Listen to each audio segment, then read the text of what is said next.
Baiklah, di sini saya akan berbagi tips dengan video yang ada tentang strategi atau tips kita sebagai guru dalam kita menangani anak yang memiliki autisme.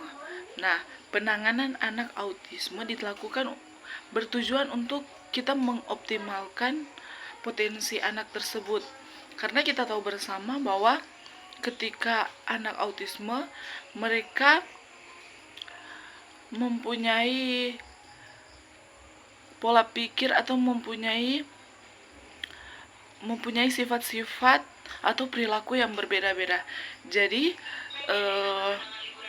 diharapkan agar kita sebagai guru yang ada, kita menerapkan atau kita melatih anak secara individual, jangan secara bersama-sama. Misalkan ada anak 2 atau 3 anak yang memiliki autisme, kita ajarkan atau kita melatih insting mereka secara bersama-sama. Tidak lakukan seperti itu, karena setiap anak yang memiliki autisme harus kita ajarkan secara individual, karena mereka mempunyai pola tingkah laku atau pemikiran atau gerak-gerik yang berbeda-beda. Nah, saat ini saya akan menjelaskan tentang bagaimana cara kita mengatasi anak-anak yang memiliki autisme. Nah,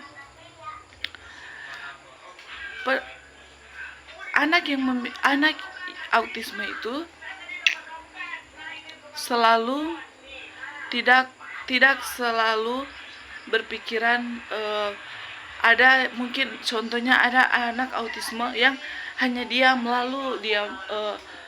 lalu secara terus-menerus pikiran dia kosong. Tapi ada juga anak autisme yang sementara dia melakukan gerak-gerik atau dia tidak semua tingkah lakunya atau tidak bisa diam. Jadi seperti ketika ia memegang sesuatu atau ketika ia berhadapan dengan sesuatu,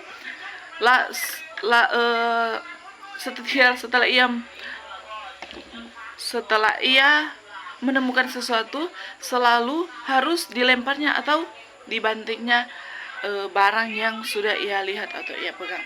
Nah, di situ kita harus menangani anak dengan baik, karena naluri anak atau insting anak sangat diperlukan untuk tidak rusak.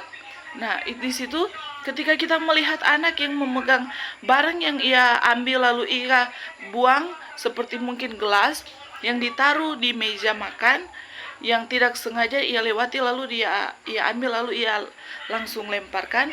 Nah, di situ kita harus melatih insting anak dengan tepat.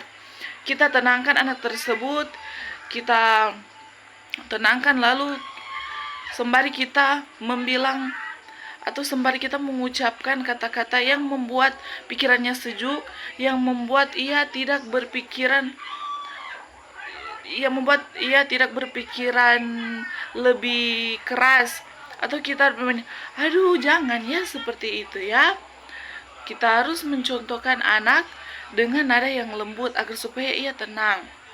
Karena jikalau ketika ia melemparkan sesuatu, seperti tadi contohnya gelas, lalu dia lemparkan lalu pecah, itu ketika kita marah atau kita membentak anak tersebut lebih berpikiran kacau, anak tersebut lebih merontak, atau mungkin ia tidak tahu lagi apa yang harus ia perbuat. Nah, anak yang memiliki autis secara individual, kita harus memberikan penanganan dengan obat-obatan mungkin menolong, tetapi ia hanya dapat mengurangi gejala autisme. Sebaiknya kita selalu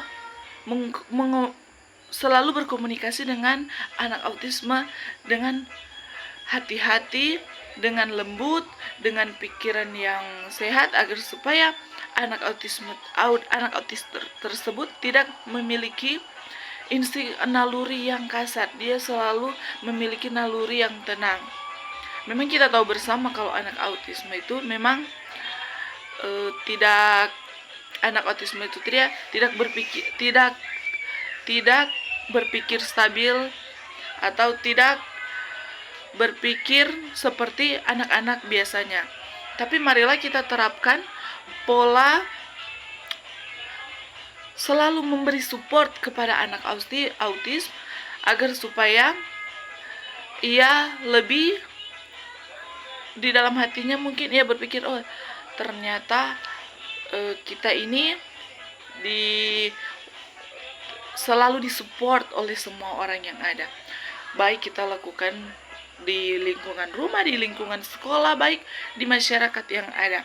Nah, itulah trik dan strategi saya sebagai guru dalam mengenangani anak yang autis.